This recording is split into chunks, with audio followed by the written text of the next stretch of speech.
With that in mind, I think what we're going to talk about now is just so significant because Wabo Majavu is with me, executive for strategy and business operations at, is it Africa Data Center? Yeah? Africa Data Okay, Center. got that. Because I saw the ad there. So Africa Data Center. Now, good chatting to you. Hi. Thank you so much. Thank you for having me. Thank you. Now, we're talking to you, I understand, ahead of an event that I see the date and I'm saying, I should be there. So you better tell us what's it about. You definitely should be there. We Tech Africa, Women in Tech Africa. So we have a telecoms and data center summit that is happening on the 27th of August. And what this is a marketplace. So you've got your tech startups, you've got your corporates, and you also have your public sector, state-owned entities. So anything around connectivity, storage, cloud providers, it's a melting pot for that interaction.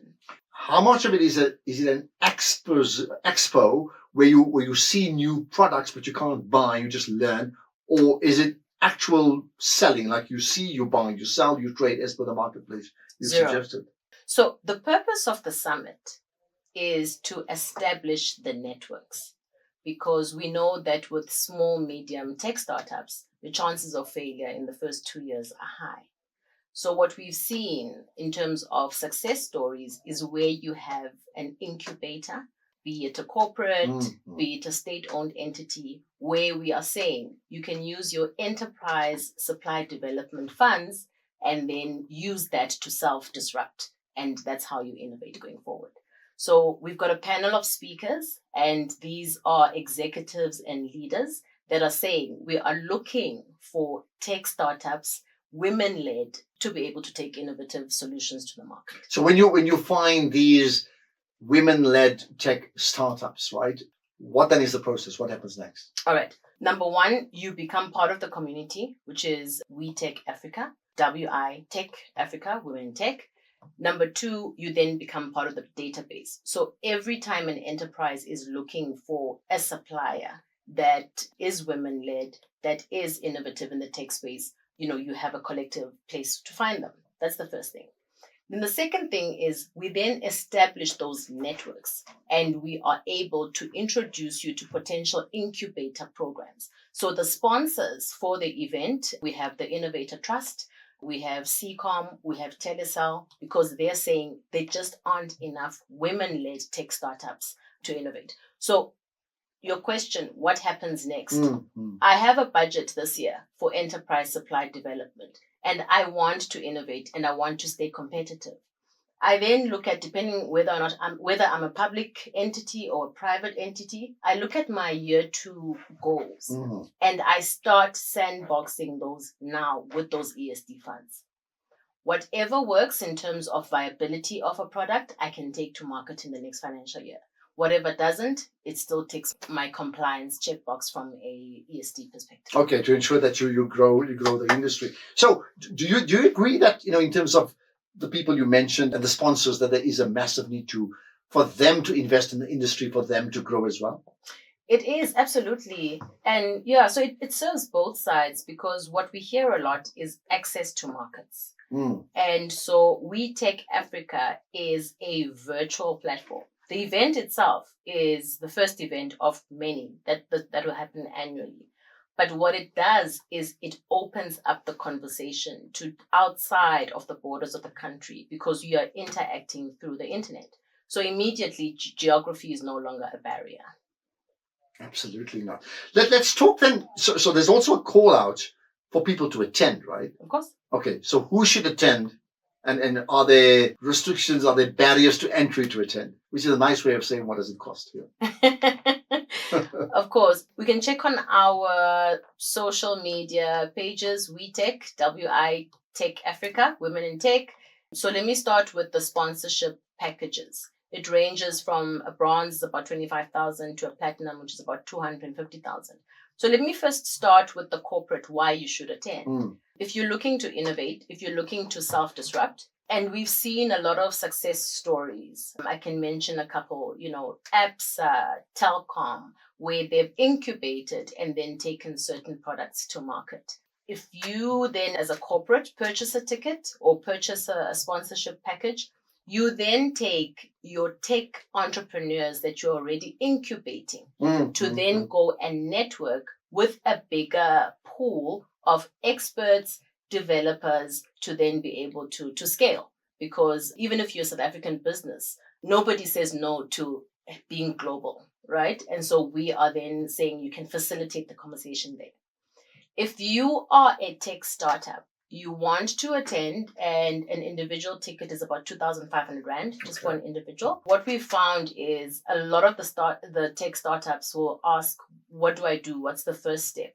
First step is the networks. The networks are there. If you're struggling with a business case, trying to validate whether or not your product, your idea makes sense, there's assistance there. And then they would, you mean on the platform, you'd have to share what it is you do, and it'll give you advice in the moment live. That was just saying. Yeah. So the platform itself facilitates the connections. And then once you're paired with, let's say, for example, a leader and an innovator and an experienced person in that space, you can then assess viability. You can also get access to resources. You can get access to advice on funding. But most importantly, so what people struggle with, which we have seen, is I don't know how to articulate a community problem. You know the community problem. And so I think the barrier then is I suddenly need to be an expert in tech to be able to solve that problem.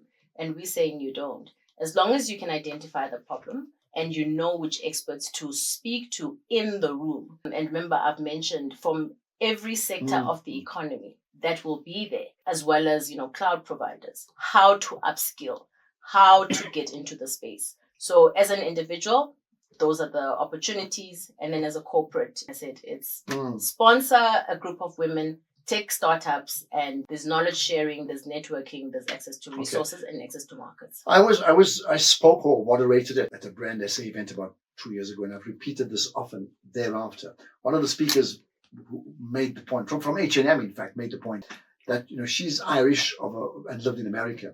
And the one thing that South Africa doesn't understand is just how incredibly innovative South Africa's youth are. She was like saying, you have no idea how talented your young people are. I mean, you concur with? 100%. One of the founders of WeTech, Yandi, said there's an article where she says, so if you go to our youth, and if you go to our peri-rural and sometimes rural, those are communities that innovate for survival. It's second nature. That's the first thing. The second thing that I think we underestimate is the level of intellect. The ability, if you grow up in Soweto and you can alternate seamlessly between Sotho, Tswana, Tsonga, Xhosa, right? So your brain has that ability. So by the time you're 17, 18, the likelihood of then you being able to adopt technology, etc., you have gained that muscle in terms of your intellect. But are we doing that? So one thing is there's a switched on innovative sense amongst youth, but are we doing that to scale on a national level? Because I'm almost going to be critical and say we're probably not, because if it was, then we'd see us go sky high in terms of global competitiveness, and we know we're not. No, we're definitely not. And this is where language comes back into the conversation. We have to be able to program and code in our own languages. The intellect is there, which means you are able to grab or at least learn syntax of any coding language on any platform. And then in terms of that gap that you've identified, for the event, one of the sponsors, which is Connector, they have an upskilling program where you can select any one of the cloud providers and you start a learning journey that you can embark on from home. Sounds very, very good. Our time's almost up. So I'm going to suggest, first of all, that, so you're saying 2,500 is a ticket for an individual, but you're still looking at potential sponsors, corporate sponsors. Yes. So corporate sponsors looking to innovate and disrupt from within, sponsorship, and you're also looking for access to global markets. Okay. Sponsorship towards your, and this is something that you don't need to budget for, right? We're looking at your ESD budget and we're saying use that, invest in sponsor tech startups to attend as part of that disruptive environment. You can then I'll be shocked if someone doesn't want to attend and doesn't want to sponsor. Even I'd be absolutely shocked. So the challenge is there. You did say social media or website, and give us some details. All right. Social media, We Tech Africa. We Tech is WI. Women right? in Tech, WI Tech Africa. All the socials are there. There's people responding to DMs as we speak. And then for any sponsorship details, please send an email to marketing@connecta.co.za. Connecta is spelled KONECTA. Okay, tell your social media team they should do two things. They should tag SAfm Radio now, and they should tag me, Ashraf Gawada, now, and I will repost it. Thank you so much. Let's do that. Let's see what happens. I think, if we're going to build a champion nation, we need to be absolutely innovative and spot on. So thank you for your time. Thanks, Appreciate it. There. So that comes up next week, right? 27th of August, I understand it is. But our time's up, so I appreciate you giving off your time. That's Wabo Majavu, the Executive for Strategy and Business Operations at Africa Data Center. But this really ahead of a very big event coming up on the 27th of August in Johannesburg. Let's get the news now. It's 5 o'clock. Here's Greg Coase.